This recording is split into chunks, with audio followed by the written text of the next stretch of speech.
आज मैं बताऊंगा कि घर में किस किस तरह के खर्चे आते हैं रिपेयर्स वगैरह के। मैंने पहले थोड़े से बताए थे, अभी थोड़े और बताने लगा हूँ। जैसे घर के अंदर ना मान लो सारे घर का बाहर से रंग रोगन कराना है। देखिए हर घर अलग है, लेकिन चक्कर ये किसके चक्कर में आपको आंसर नहीं मिलता। मैं आपको रूल ऑफ थंब बताने लगा। मैं थोड़ा सा अंदाजा होना चाहिए किस किस तरह के खर्चे हैं। पर इंडिया की तरह नहीं 1000-2000 में काम हो जाएगा। 20,000, 25,000, 30,000, और ये आपके टैक्स देने के बाद वाले पैसे हैं, ये याद रखिएगा। जो काफ़ी लोग W2 कमाते हैं, मैं भी जब W2 कमाता हूँ ध्यान नहीं दिया टैक्स के बाद वाले पैसे, टैक्स के पहले वाले पैसे हमने ध्यान नहीं दिया ना। हम सोचते इस तरह से टैक्स के देने के बाद वाले पैसों से आपको घर के ऊपर आपने रंग रोगन करवाना है। घर के अंदर नहीं, मैं बाहर की बात कर रहा हूँ। इस तरह के नंबर्स हैं। हमें कोटेशन मिली है, हमारा अगर थोड़ा सा उसका बाहर का सर्फस थोड़ा ज़्यादा है तो हमें मिली है $60,000 की कोट। आप अपना आधा लगा लो, 30,000, 25,000 ऐसे ऐसे नंबर मिलेंगे आपको। ये नंबर्स आपको पता होने चाहिए ताकि आपको पता हो किस किस तरह के खर्चे हैं। पूरी रूफ की रिप्लेसमेंट करानी पड़ती है। ये जो बाहर का रंग रोगन है 10-15 साल में रेकमेंड करते हैं। हमारे घर को भी 20 साल हो मैंने कराया नहीं है। ठीक है, ये हो गया क्लियर। ये चीज़ अच्छी चीज़ नहीं है। अब हमें कराना बड़ा अर्जेंट हुआ पड़ा है तो 15 साल पकड़ लो। 15 साल के बाद आपको कराना ही पड़ेगा। नहीं करा रहे हो तो वो फिर टिपिकल देसी चीजें भी, मतलब आपने आंखें बंद तो कर ली हैं। ये दूसरी चीज में भी फीड करता है। एक तो खर्चा आपको पता चल गया, रियल एस्टेट अगर आप इन्वेस्टमेंट करते हो, ओन करते हो किसी रियल एस्टेट को, तो ये खर्चा आपका होगा। उस केस में भी पता चल गया। दूसरा ये कि गोरा जो है इसमें मटीरियल्स की कॉस्ट सिर्फ 20% है या 15 से 20% है, बाकी सारी लेबर की कॉस्ट है। ये अमेरिका है जी। अमेरिका में लेबर ज़्यादा है, मटीरियल की कॉस्ट ज़्यादा नहीं होती। गोरा करेगा तो आप वो 15% खर्चेगा, 4-5 हज़ार पे खर्च के काम खत्म कर देगा। आप 20-25 हज़ार खर्चोगे। अगर आप रियल एस्टेट इन्वेस्टमेंट कर रही है आपकी, फिर आपके पूरे पैसे खर्च होंगे। आप कैसे 15 घरों की कैसे रकम कर लोगे। पर फिर अगर आप उसके एक्सपर्ट बन जाते हो, कर ही लो। 1 महीना 2 महीना लगता है, वट जब मुझे पता नहीं कितना टाइम लगता है। एक घर कर लो, फिर दूसरा घर कर लो, फिर तीसरा घर कर लो। सारी इस तरह की कॉस्ट जो सी हैं अगर आप देखोगे तो आपको पता चलेगा कि cost, real cost of ownership of real estate is very very high. Total TCO बोलते हैं, total cost of ownership of real estate is very high in this country. ये इंडिया नहीं है, ठीक है ना। अच्छा, टेनेंट ने कह दिया ये चीज करनी है तो आपको करनी पड़ेगी। ये इंडिया नहीं है कि आपने कहा जी टेनेंट के पीछे पड़ गए तू कर ना, आपको करनी पड़ेगी।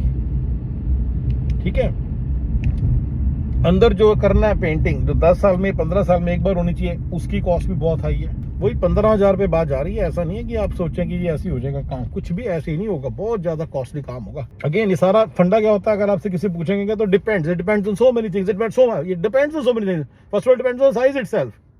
पर आपको स्केल्स पता होने चाहिए।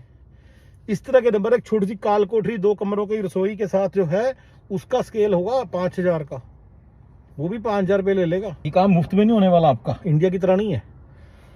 ठीक है, मैंने वेलफेयर वर्सेस में एक वीडियो बनाया था, उसमें भी याद रखना, उसमें क्लियर याद रखिएगा कि वेलफेयर वाला खुद कर लेगा। आप जो 500-600 के कमाता है, टैक्स देता है पहले, उसको टैक्स देने बाद वाली इनकम के ऊपर वो किसी दूसरे से कराएगा, तो इसका कोई खास फायदा नहीं होगा। तो मैंने ये भी याद रखिएगा, मैंने बताया था ना, उसमें भी बातें फीड कर रही हैं। मैंने अभी एक्सटर्नल इंटरनल रूफ की रिप्लेसमेंट, वाटर हीटर की replacement run into $10,000 to $15,000। HVAC unit की रिप्लेसमेंट रन $10,000 to $15,000। 15 साल बाद आने लग जाते हैं इशू। 10 साल की वारंटी होती है, 15 साल बाद इशू आने लग जाते हैं। दोनों चीज़ों में इसी तरह के नंबर्स हैं। चक्कर ये कि प्रॉब्लम क्या है कि depends on so many factors.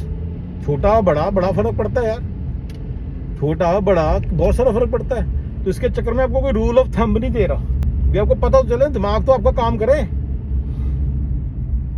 आपका दिमाग तो काम करना देते नहीं, क्योंकि ये लोग तो ये बताएंगे नहीं रूल कभी भी। अभी नॉलेज आपको देते नहीं, मैंने बताया इन्फॉर्मेशन इस कंट्री में मिलती नहीं है। मैंने पहले बता दिया आपको, इन्फॉर्मेशन इस कंट्री में कभी मिलेगी नहीं आपको।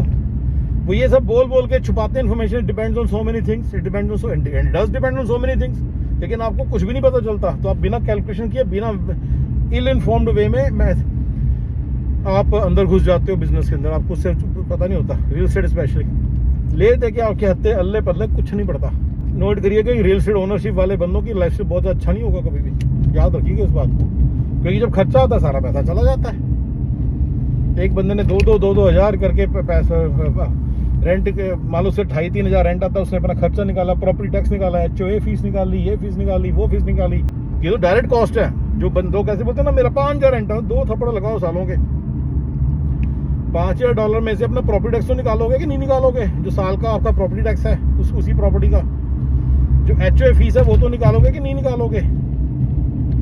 राइट, वो तो निकालोगे ना आप। या वो भी नहीं निकालोगे। और कई बार ही अगर आपका घर थोड़ा सा भी ठीक है तो उसका जो गार्डन होता है आप खुद मेंटेन करते हो। अगर उसमें पूल है तो आप खुद मेंटेन, पूल हमेशा खुद मेंटेन करना पड़ता है, क्योंकि अगर आपने पूल मेंटेन नहीं किया और टेनेंट को बोल दिया, टेनेंट ने भी पूल मेंटेन नहीं किया, फिर आपका जो पूल है 25-30 हज़ार 40-50 हज़ार का पूल सड़ जाएगा, खत्म हो जाएगा वो। समझ रहे हो? टेनेंट को क्या है, उसका घर थोड़ी है वो, घर होने तो खराब। इस तरह से गार्डन है, गार्डन के केस में कई बार टेनेंट का, क्योंकि वो बुरा लगता है कई बार, तो हो सकता है टेनेंट जो है वो टेंशन ले गार्डन की, हो सकता है ना ले टेंशन गार्डन की, कई बार बुरा लगता है ना, तो इसलिए शायद वो ले ले टेंशन थोड़ी सी, पर जितनी भी है वो फ्रंट यार्ड की लेगा, मतलब किसकी लेगा किसकी लेगा। तो कई बार गार्डन भी आपको अपना देना चाहिए। $100 के खर्चे। इंडिया नहीं है कि काले बरगद की चुड़ैल से आएगा, शोले का डायलॉग है ना, काले बरगद की चुड़ैल नहीं आती इस कंट्री में, आप ही को बनना पड़ता है या कोई और आता है। मैंने पहले भी बताया। तो ये सारा, ये भी चीज़ है, ये खर्चे हैं सारे, रनिंग खर्चे के बिना निकाले लोग बताते हैं किराया आ रहा है जी, मुझे किराया आ रहा है। कितना किराया था? $4000 मुझे किराया दे रहा है ये, $4000। पीपल लोग की इंडिया से आते हैं, उनको लगता है $4000, अरे ये तो यार 80 से मल्टीप्लाई करके 3.5 लाख रुपया, 3.25 लाख रुपया। Oh my God. लेकिन उनको पहले तो 4 दिन में से वो तो कम कर दो, जो आपका हर महीने रेंट, हर महीने जाना है, वो तो आप कम करोगे कि नहीं करोगे? वो भी नहीं कम करते लोग, ऐसे ही बताते हवा छोड़ते हैं। लोगों को बताना एक ना बड़ा, यहाँ पे एक फंडा बता देता हूँ। तो ये रियल एस्टेट के इश्यूज हैं। फंडा ये बताना चाहता हूँ आपको कि लोगों को ना ये दिखाने का बड़ा शौक आता है, मैं बहुत बड़ा इन्वेस्टर हूँ, वारन बफेट के बाद मेरे नाम आता है।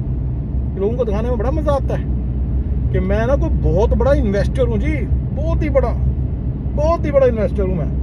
मेरी इन्वेस्टमेंट देखो, मैंने ऐसे की, वहां से ऐसे कितने खरीदी, इतने की बेची, बड़ा मजा आता है लोगों को बताने में। मैंने किराए पे चढ़ा रखा, मेरे को किराया आ रहा है 10,000 15,000 आ रहा किराया मेरे को। ऐसे लोगों को बताने में मजा बड़ा आता है, उनको लगता है जी मैं तो देखो यार तुम कैसी बातें कर रहे हो, मैं तो बहुत ही बड़ा इन्वेस्टर हूँ भाई, आपको पता नहीं इस बात का। ऐसी बातें करते हैं लोग, समझ रहे हो? ये लोगों को इस तरह की बातें करने का बड़ा शौक होता है। तो आपको पढ़ना आना चाहिए लाइन्स के बीच में कि क्या चल रहा है।